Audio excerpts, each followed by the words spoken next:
canteen kitchen. Decided to make something a little bit posher. We're going to make some potato blini cakes topped with smoked salmon and horseradish cream.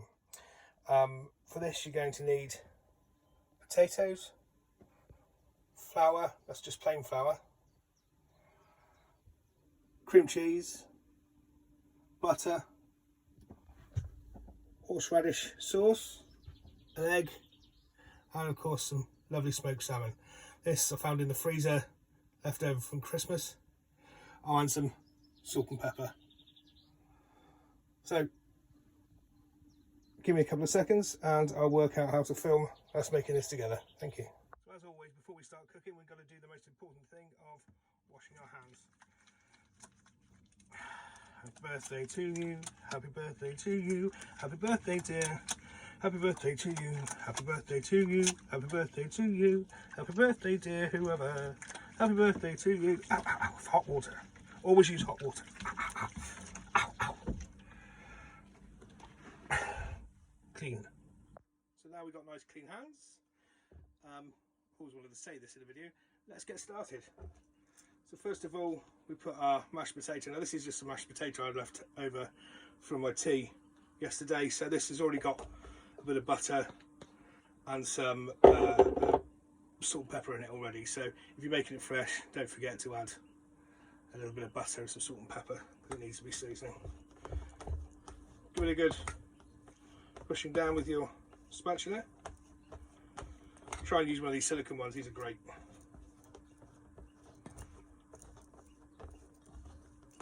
Once that's done, nice and started, getting it to be smooth out of it, and your flour. So this is 70 grams of plain flour. Just go straight in.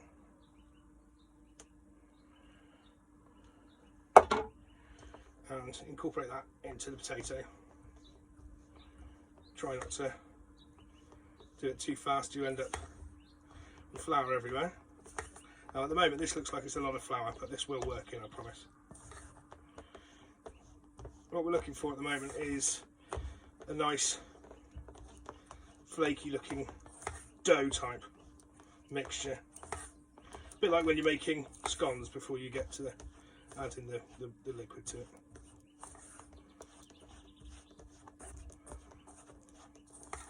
Now we can get stuck in with our hands here, but I'm not sure what the people think of that at the moment, but they are clean. Okay.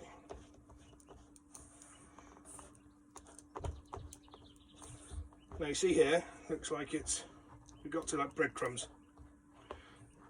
So that's what we're looking for at the moment. Okay. Everything's all mixed in pretty nicely. Now, always a good idea is when you're cracking an egg, if you're going to put it into something, crack it first of all always on a flat surface. Less chance of bacteria getting in there on the cracks from the outside of the shell, and always crack it into something else first. Especially at the moment when we're probably using things that may not be as fresh as we usually like. It's always good just to make sure there's nothing funky going on with your egg. In this instance we're all fine, ready to go. What I'm going to do first of all is just break the egg up a little bit. Easier to do it in this bowl than it is in the bigger one. And then pour it straight in.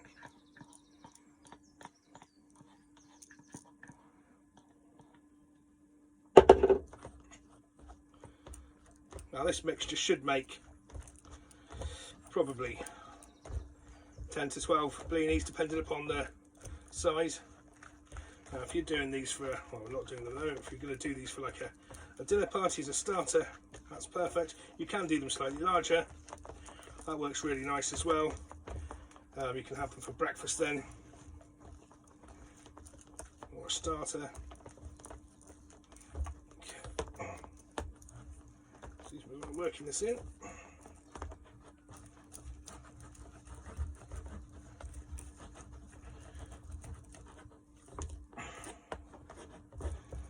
Now at this stage, add some salt and pepper. Potatoes, I did say there's already some salt and pepper in this, but potatoes and eggs love salt. Let's not worry about our hearts at the moment. We've got other things to worry about. A little bit of salt's never hurt anyone. Be proud of your pepper. Think of what you're going to cook it with. We're having a horseradish and a smoked salmon topping. Pepper works perfectly with that. Okay.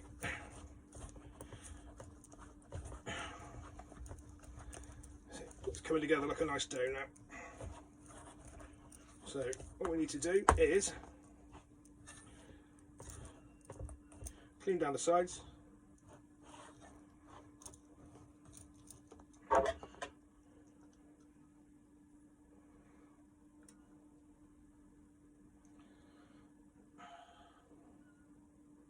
See, I'm doing it this way because I'm trying to look good to you guys, but actually I'm at home and I'm going to eat this.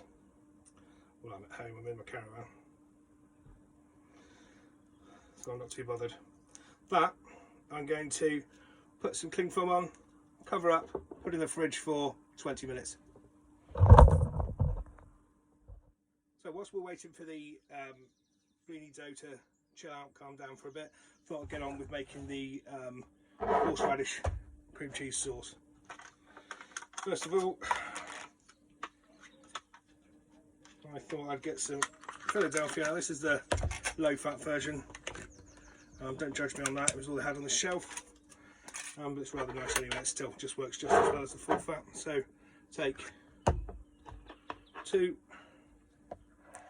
spoonfuls, add into the bowl. Then this is something else I didn't add onto the ingredients, but you need a couple of tablespoons of milk.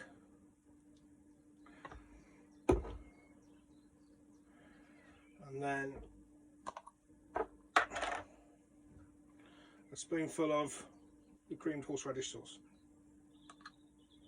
And then we just gently, excuse me, probably be best to use a fork for this. Yet again, you would do this in a professional kitchen, but I'm going to eat it. I know I've cleaned my hands, cleaned my fingers, but it's all fine. It's home cooking.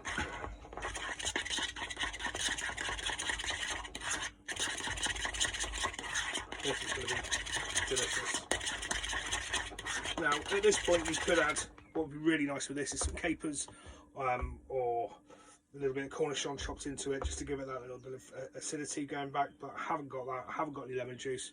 You could also add a little bit of that in there. But yet again, we're working in a quarantine caravan kitchen, so we've got what we've got.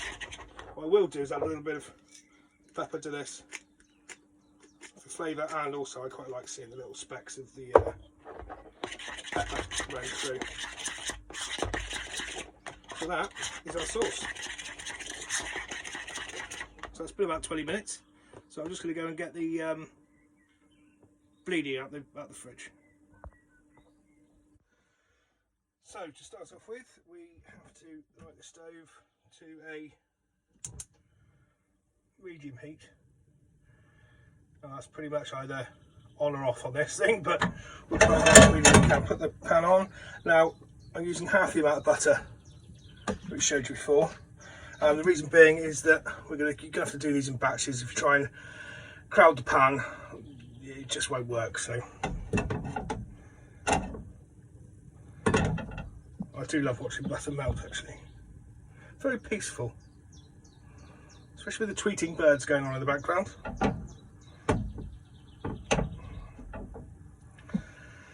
Anyway, this is me trying to fill in the spots. I'm not very good at this. This is obviously the first time I've made this video. Hope you bear with me. Anyway, so once we've got a nice sheer coating on the pan, we want to start seeing some bubbles. We don't want to see too many. We're not looking to hard fry these. Of course, we need to be able to cook out the flour. And we don't need to cook the potatoes, obviously, because that's already cooked. So we just need to focus from here. Sorry once again if I'm talking too fast. Now what I'm going to do as well is flour my hands and then take a small ball of the mixture. Flour both your hands, David helps. Roll it out into a small little ball, pat it down so we're about even. pop it in the pan. Do that a few times. Pat it down. Reflour your hands each time.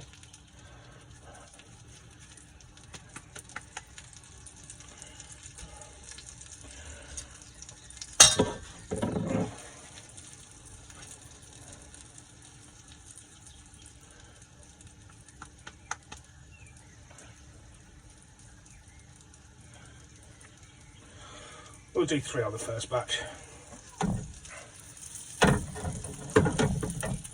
I want to leave these to fry for about 3 minutes. Maybe till they're down just a squidge. Now we're grateful.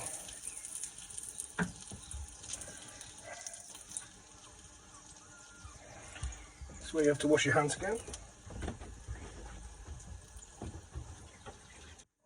check under the bottom worm. How we doing? Yeah, we're getting a nice little colour on the bottom. Flip them over.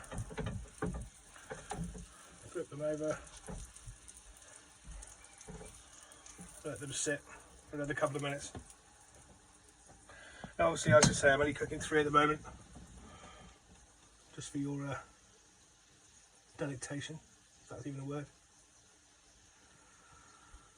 Dogs are out there playing again. I'll show you those one day. Crazy dogs. Sorry about that, I just got called away, so we'll check on these. You wouldn't have noticed that obviously because everything's still the same. These are looking lovely.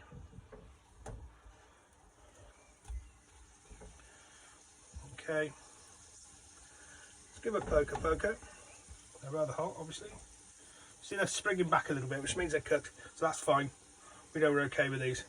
So what I want to do now is drain these onto some kitchen roll.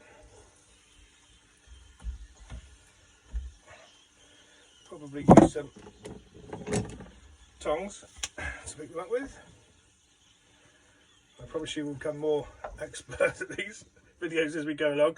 So these are there now, so I'm going to leave these to chill out for about 5 to 10 minutes.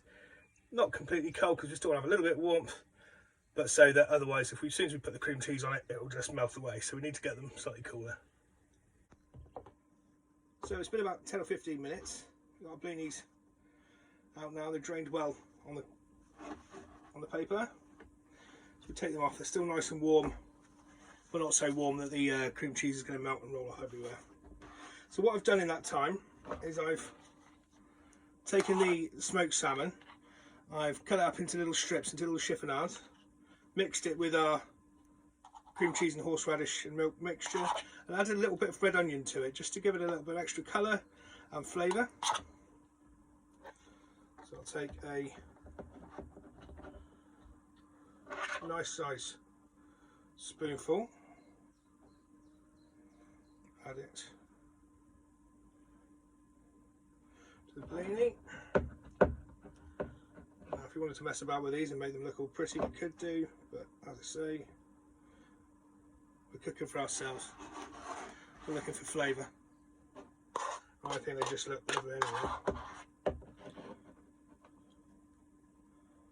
Now yet again, in an ideal world we would have some capers or a little bit of basil to finish this off with, give it a little bit of acidity, a little bit of kickback, but we haven't got that today. What I do have is some more pepper, give it a very slight grind on top of each one, and then I also have, you may not have this in your larder, but as we say, we use what we've got some lovely basil oil. You could just use standard olive oil just to give it a lovely little dress on top of each one. And that